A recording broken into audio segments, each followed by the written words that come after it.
your world is swag right. I'm back with another episode of 734 in Ann Arbor, and I'm here with everybody's favorite neighborhood stoner, Mr. Flight Team himself, Hey, Dre Dav. what up though? How What you up been though? doing? I've been good, man. I'm blessed. You know what I'm saying? I got no complaints at all. It's nice to be doing something at home. We in the deuce, baby. Get wicked out here. Ann Arbor Hub. We keeping it Ann Arbor. Yeah, So. no, I feel that. That's dope. I like what you got going on around here. You know what I'm saying? Period. It's dope. I feel like Ann Arbor don't get enough spotlight as it is. Mm-hmm. Especially to be taken serious for real in like the music community. But like, so I appreciate you providing a platform for it, and just letting us tell our story because there's a lot of talented motherfuckers from out here. We got history. Facts. Me and Cam were just talking about that on the last episode. Like, we've got our viral moments in the last 10 years, but hip hop here been popping since early 2000s. Yeah, facts. And even artists like you've been doing it 15 years now. Yeah, something like that. And It's been a long time. Now I had the blessings of it taking me like all over the country. I done met some of the top artists in the world, and so. Go ahead, name drop. We down with name drops on this show. Shit, you know what I'm saying? I think the first major artist I opened up for was Currency. No, actually no. It was Young Dro. Okay. It was me, Vanna was there, a couple other niggas. Yeah, the first one was Young Dro, then Spitta. We done shit with Smoke Dizza, fucking Block Boy JB. I got songs with crazy motherfuckers. Like we just dropped the one with Mozzie. Shout out to Dro Hunt, Mozzie, Mike C. You know what I'm saying? That was on the last project. Got a couple songs with Currency. We working. Getting the motion together, man. We trying to put on for the dudes. Period. So that's a good segue. Let's segue into the album. Okay. Ziggy's, aptly named as yeah. our favorite local venue. Oh yeah, facts. It like I tell people all the time. I think I said it at the last time I was there. Without Ziggy's, you don't get Dre Dav for real. Like I gotta shout out, Dave, the original owner, for letting us even establish ourselves in there. Cause like I feel like Ziggy's personally is where I honed my craft. You know what I'm saying? Like I love performing at the Pig. I loved when the dojo was at the the spot over downtown. But it's nothing like Ziggy's because the chemistry is always insane. Whether it's we done shows with 10 people and probably 200 people through there, and it's always been life changing. And like I said, that's where I feel like I hone my craft the most because I get I'm gonna get the real feedback from my dogs, but Ziggy's has always told me when a song is gonna pop. You know what I'm saying? It's a very mixed crowd. Yeah. And that's my thing. I like to get everybody know I do the weed shit, and weed is universal. You know what I'm saying? I was just talking on my podcast. You put all the world leaders in a room, pass the joint around, be world peace. Period. Might solve world hunger because everybody gonna get in there and get the munchies too. You feel me? But yeah, like without Ziggy's, you don't get me because I don't have that place to do what I do, learn how to throw my events, network with the people I network with, and things of that nature. I love it. So the album. Let's talk more about the album. For me, it took me on a '90s ride. Oh yeah, facts. We got a little bit of everything on there. Yeah, I mean, you came a little bit into the new age in the end of the album, but it really like took me back. Yeah. With the beat samples, even your features felt very authentically like early 2000s and 1990s. Like, it really showed who influenced you. Yeah. So, what's your favorite song on the album? My favorite song on the album, that's tough, man. That changed day by day. Probably Out the Mud. Okay. Because I don't storytell that much, but when I do, you know what I mean? Like, it's one of my favorite styles of presentment. And it's, that song is so authentically me and just telling my story and how I even got from that to music in the first place, And, everybody think Ann Arbor just some rich town. Like, it's po folks around here too, man, and that's how we grew up. It's hoods around here too, for sure.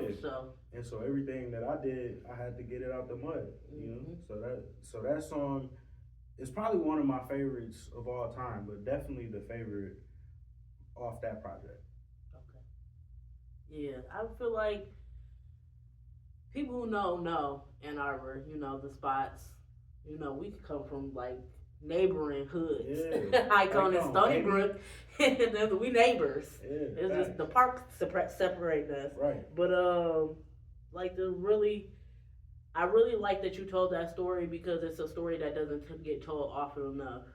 Yeah. That there are hoods in Ann Arbor and there is shit going on and they do pop off. Yeah, facts. You know what I'm saying? The police will come and shut it down people, quick. yeah, But like it's a hood everywhere. You know what I'm Yep. saying? And being from the hood don't make you tough, but you gotta learn. I feel like you just learn harder lessons. You know what I mean? So it get wicked anywhere. You know, the motherfuckers in the Palisades get robbed. Be like On Ziggy's, you use quite a few samples. yeah. I love that. Can you tell me what inspired you to use those particular samples?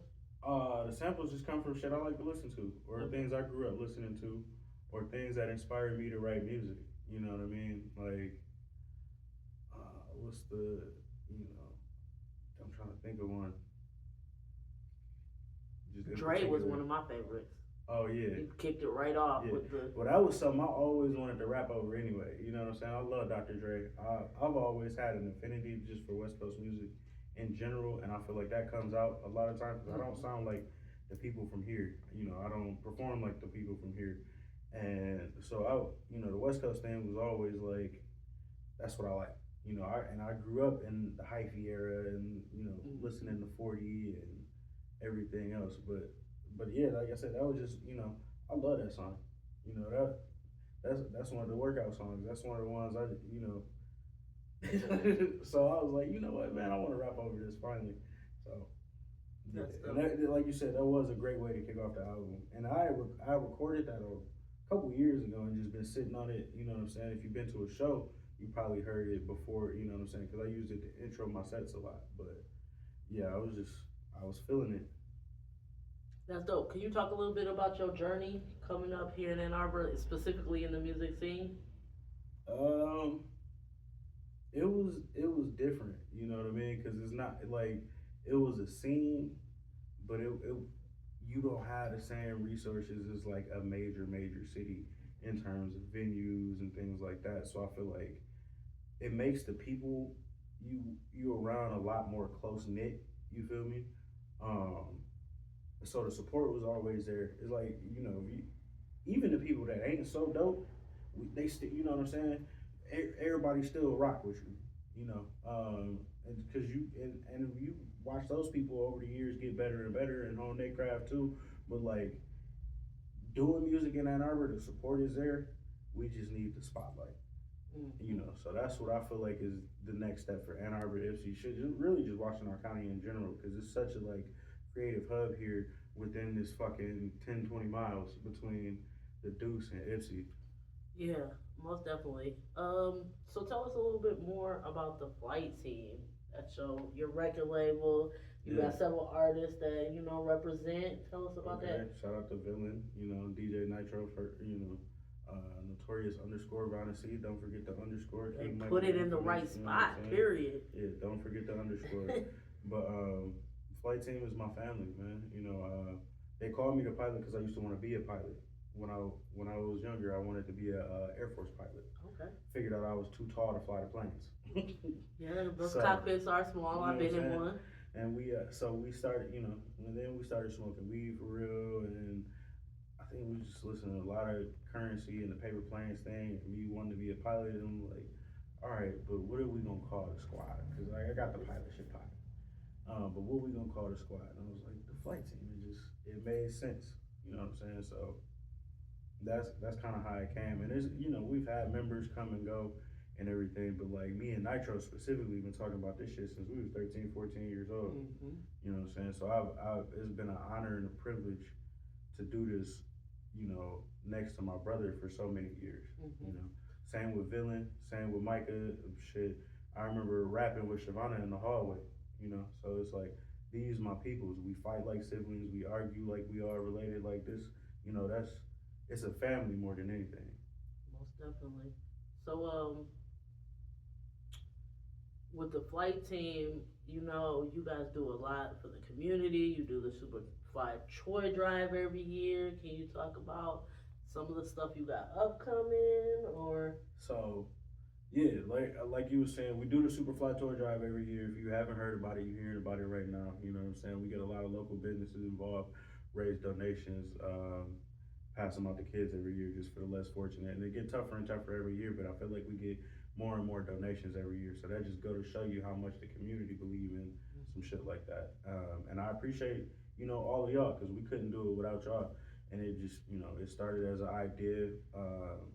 I had didn't do it that year. Brad Spliff, when he was a member, you know what I'm saying, he was like, hey, we should do a toy drive. Kind of like, yeah, I was feeling that. I was actually thinking about that too. I pitched it to the guys and we just didn't really get the wheels turning. So he was kind of like the one that was like, nah, like, let's do it. And we had to do it remotely because it was COVID. And, we just did like a live thing where we was at Grove Studio. Shout out to Grove. We had, obviously we had the businesses where we had donation boxes, and then people could just come in, chill with us, say what up, drop off a toy, and dip. And then we had partnered with Toys for Tots, and so for the first couple years we was giving them just the Toys for Tots. Not this past Christmas, but the one before. I don't know what happened. We couldn't get in touch with Toys for Tots. We had a gang of donations, so last minute I was like, you know what? I'm gonna dress like Santa. I need all hands on deck, and we just gonna touch the community ourselves. And we realized then, like, it was nice to see the way it was actually affecting people firsthand. We don't do it for clout. We don't do it for none of that shit, man. I just want to help, and I feel like music has given me the platform to be able to even do something like that. You did ask about what's coming, so we do want to expand on like the philanthropy and everything. So I'm partnering with my girl, yours true, and that's yours truly, events and novelties. I gotta shout her out because she's like my idea person behind the scenes. Like that's who I run everything by. But she did a back to school drive last year. I helped her out with that a little bit, so I think we actually gonna put all of our resources together this year, like we supposed to. You know what I'm saying? Shout out to wifey. Shout out to Lisa. Love you. Shout out wifey. Period. You know what I mean? But so yeah, it was just we're gonna do the back to school thing. Probably do some trunk or treats for the kids. Just we wanna touch the community in a positive way as much as we can. Like, yeah, we a bunch of stoners, yeah, we some degenerates, we like to have fun, party, do all that, but I got a big heart too, and I love putting smiles on other people's faces. I feel you, because Swag Right is so gay, but I love the kid. So, we out here, we do whatever we got to do for these children. Yeah, facts. So yeah, hit me up, let me know. Swag Right, Ann Arbor Hub, Modern Living Collective. We definitely will help you, team up with you for that. Okay. And help you make that happen, because we all about the same thing here.